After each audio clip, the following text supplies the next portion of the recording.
لا كما قلت توا اهم شيء اللي جاي والتخوفات اللي عبرت عليهم، ونتمنى الاسلاميين يفهموا انفسهم.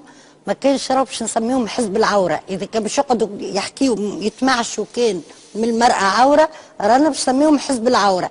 توا ثم التنميه والسياسه، مش حكايه المراه عوره. مازلنا ما سمعناهمش نحن مدام لا تو يجيو ما تخافش، هم جايين بداو سمعناهم حتى في الشارع. اي نحن مازلنا ما سمعناهمش. سي سالم